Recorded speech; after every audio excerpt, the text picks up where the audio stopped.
C'est Voilà. bon, ok. Il a ce vieux, il est là, il a ce Ok, vieux. j'ai eu peur frérot, Oh je là me suis bas. dit... Ah Je me non, suis mais dit, mais non, le frérot, il va pas nous abandonner maintenant, pas pour ce non, chapitre, mon non, pas frérot. aujourd'hui.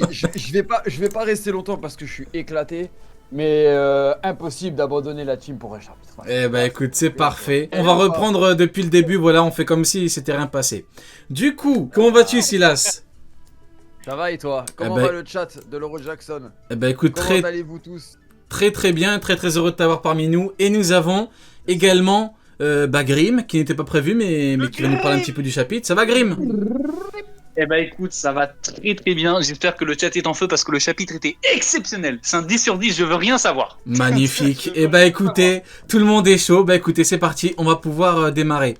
Alors comme d'habitude dans le chat et en com, n'hésitez pas à mettre une petite note sur 10. Comme d'habitude, ça nous permet un petit peu de voir un petit peu la température. Je donne ma note, je dis pourquoi ce chapitre est exceptionnel comme d'habitude et après je donne la parole à mes frérots. Pour moi, chapitre 11 sur 10. Normalement, je mets 10, mais malheureusement, je suis tombé dans le piège du 10, un petit peu trop rapide pour les précédents, même si je ne retiens pas ce que j'ai dit, hein, les chapitres précédents étaient exceptionnels, bien évidemment, avec Luffy qui a tabassé Kizaru, c'était magnifique avec tout ce que ça englobe, et Shiroda qui, voilà, qui a parfaitement géré les choses comme d'habitude, qui nous a fait patienter, mais qui nous a offert c'est le pinacle du divertissement. Voilà, c'est le divertissement absolu. Maintenant, ce chapitre-là, 1110, écoutez, on est dans la continuité, mais c'est encore plus exceptionnel. Hein. Bon, on voit les notes, là, il y a que du 10, que du infini, que du 11. Chapitre de fou. Même au niveau de la page de couverture, c'est beau. Yamato, ça fait plaisir, hein, un petit retour sur Wano. Et puis Zoro Lucci, formidable. Enfin, la conclusion. Enfin, Zoro qui corrige Rob Lucci. Zoro qui haït le patron, masterclass de Sanji également, et puis écoutez, Vénus et les membres du Gorosei, incroyable. Tout d'abord, Neil, est-ce que tu peux mettre une petite note et nous dire pourquoi est-ce que ce chapitre est exceptionnel, mon frérot? Alors, je peux pas mettre une petite note parce que d'habitude, je mets des 8, je mets des 9, etc. Là, quand c'est vraiment exceptionnel. Les gars, c'est la première fois de l'arc où je vous dis, c'est un 10 sur 10. Il y a tout. Il y a tout. Il n'y a pas un truc qui manque. On a fait l'appel présent, il y a tout.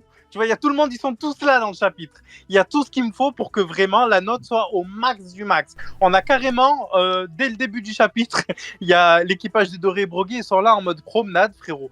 Ils nous montrent qu'il se passe rien de grave du point de vue de la marine.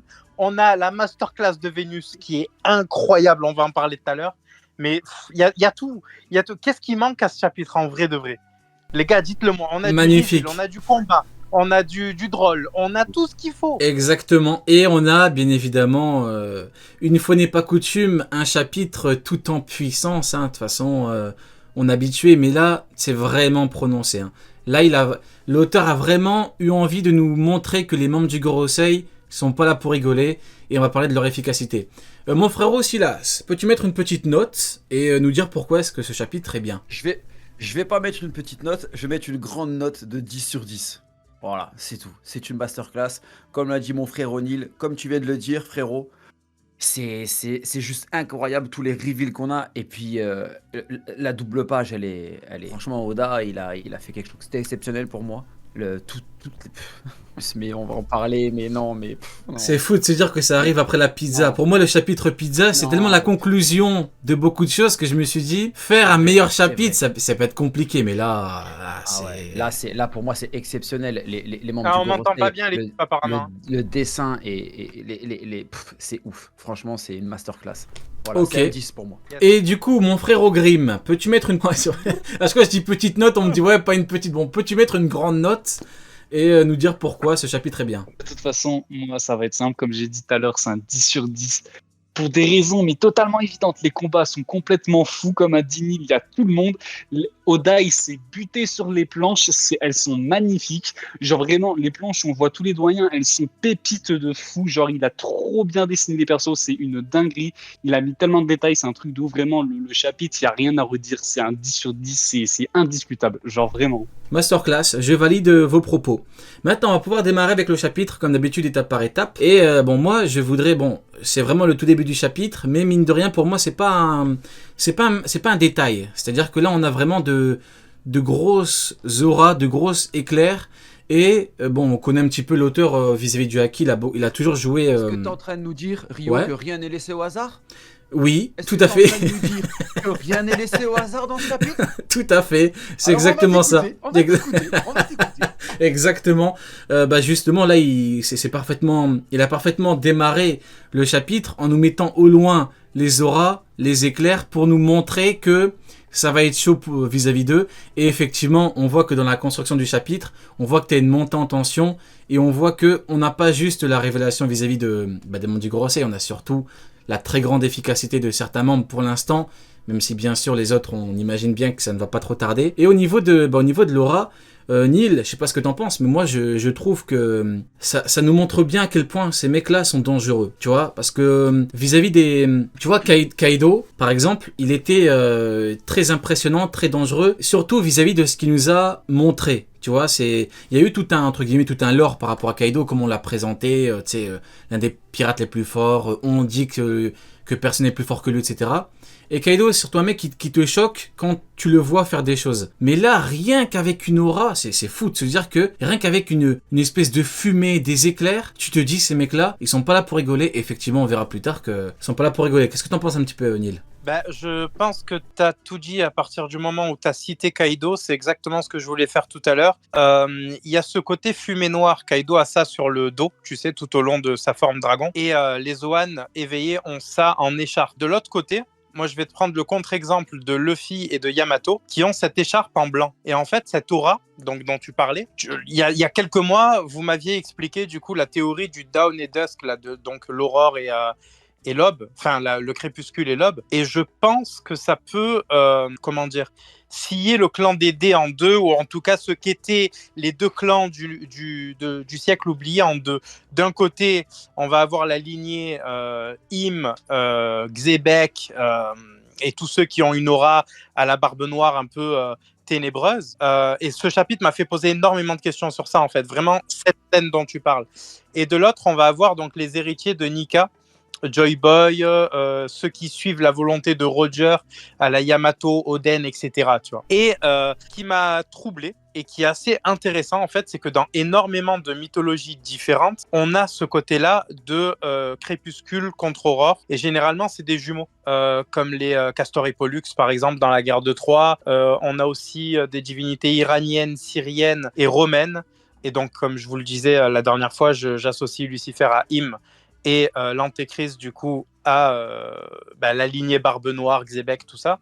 Donc il y a plein de trucs en fait dans ce chapitre qui font écho à cette scène qui pour nous elle était drôle en fait à l'époque, mais vraiment aujourd'hui elle a un écho de fou avec Luffy et Barbe Noire à Jaya. L'un aime les tartes et l'autre aime les jus, et ils se disputent sur ça et ils sont vraiment pas d'accord, tu vois. Mais en fait dans One Piece il y a ce délire là entre le soleil et la lune qui est présent depuis East Blue. Je trouve vraiment que là, avec l'apparition de ces écharpes noires sur les yokai que sont le Gorosei, je pense, on n'a pas de confirmation, mais je pense qu'on a une réponse vis-à-vis de la volonté du dé. Ah ouais, tu nous as fait une chronique là, frérot. C'était là, t'étais censé dire ouais, c'est bien, c'est puissant, frérot. Qu'est-ce que tu veux dire après ça, frérot? T'abuses aussi. Qu'est-ce que tu veux dire après le passage du professeur Neil? Ouais, frérot, il abuse. Il vient, il nous fait une thèse. Cité Pollux. Alors là, les gars, moi, non, frérot, t'abuses. Non, frère. Bon, c'est pas grave, c'est le mec qui met la pression. Silas, j'imagine que tu vas faire mieux. Ouais, j'imagine que je vais me ridiculiser à côté de ça, mais j'en ai foutrement rien. Silas, il en a foutrement rien à foutre. Ah, foutrement rien à foutre. Ouais, la tension est folle. Il y a tout le monde qui se chie dessus littéralement, et on n'a pas ressenti ça. Enfin, quand Kaido est arrivé, Kaido il se baladait au milieu des gens, de son équipage. Il se baladait partout, donc on n'avait pas vraiment cette inquiétude là quand on le croisait. Mais là, les gars, littéralement, il y a une vraie inquiétude qui s'installe. Il y a des bougs qui débarquent des enfers, qui débarquent de n'importe où. Il y a tout le monde qui se chie dessus, et les gars, ils passent à l'action instante. C'est-à-dire qu'il n'y a pas de présentation. Oui, bonjour, je m'appelle... Non. Exactement, donc, ouais, exactement. Il n'y a pas de détail, pas de délire. Les gars, ils sont pas là pour rigoler. Et j'ai trouvé ça. Tu sais, c'est exactement ma réaction quand j'ai fait ma première lecture. Je me suis dit, mais là, tu sais, il n'y a pas de. Il y a pas un flashback, il y a pas je raconte ma vie, moi je suis là pour faire ça. Non, ils sont arrivés directement, on fait des choses. Ça rigole zéro. Ouais. Ça passe à l'acte. Exactement, bah écoute, je valide totalement. C'est exactement ce que je me suis dit. Je me suis dit, ah ouais, là. C'est vrai qu'ils sont venus, pas pour rigoler, ils sont venus avec une idée en tête, hein, concrètement. On verra après qu'ils sont même stratégiques. Les mecs, on voit qu'ils méritent bien leur surnom de dieu guerrier. Hein.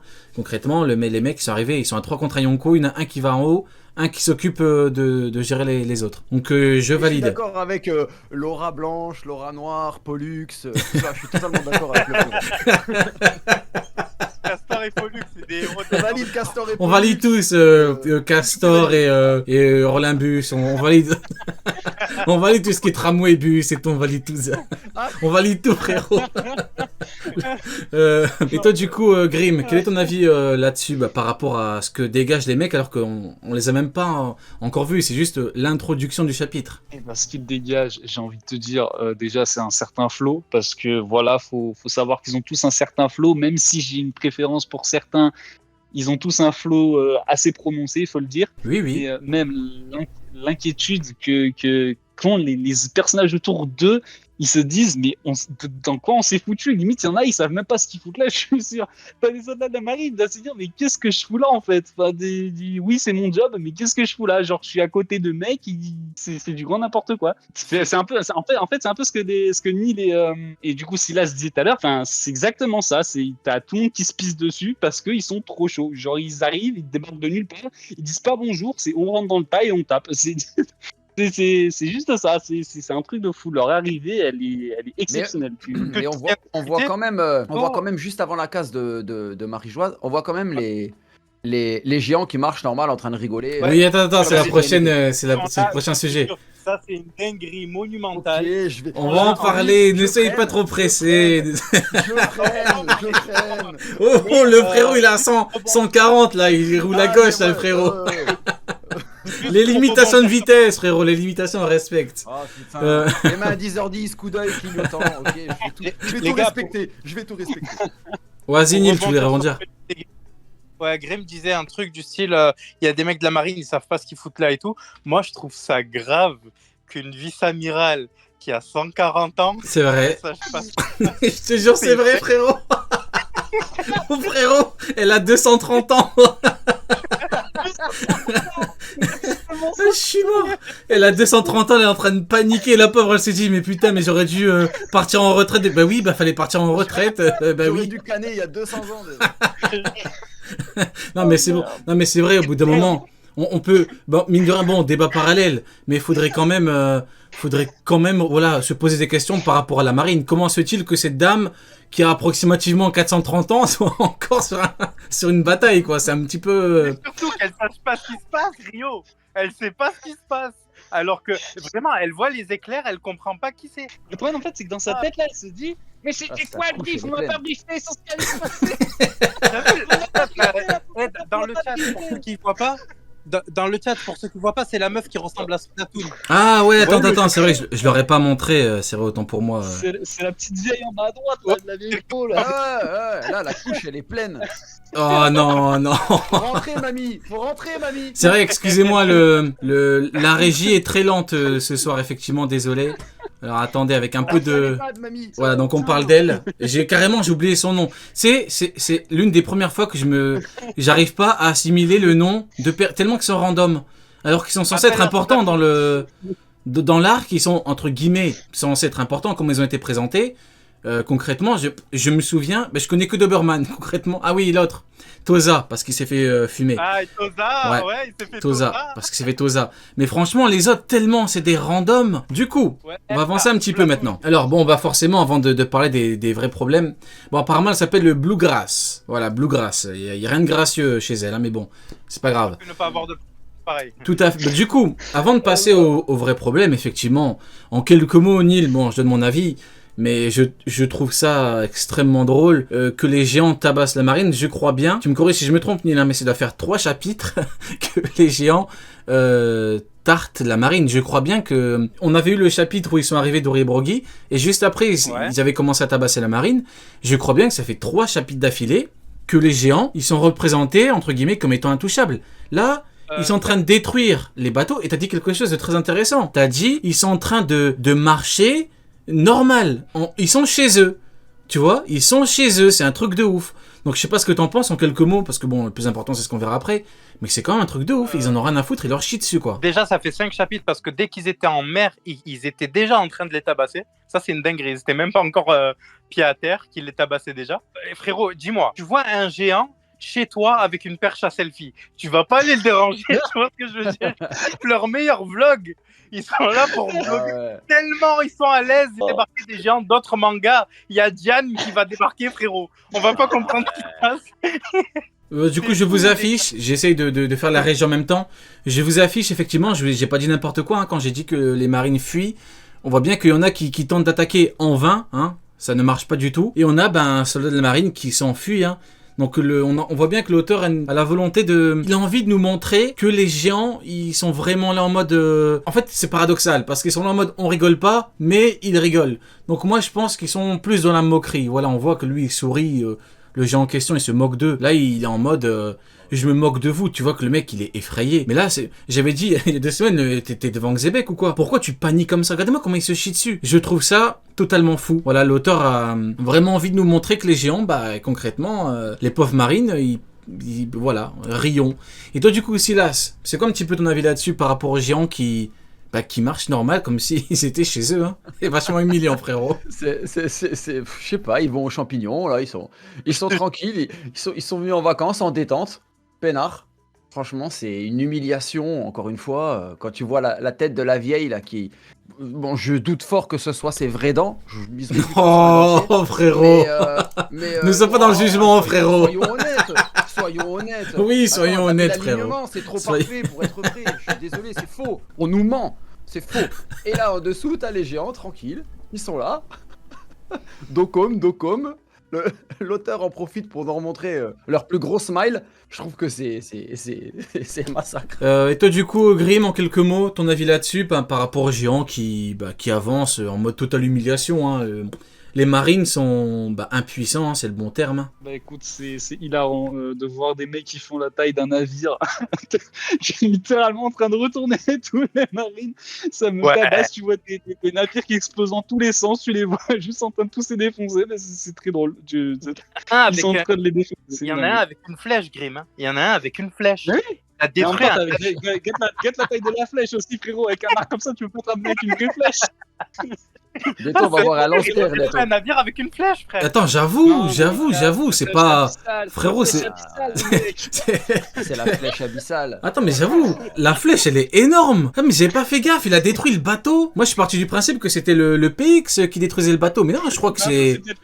Je crois que c'est une combinaison. Ils ont combiné leur truc, ouais. C'est la flèche de corruption, frérot.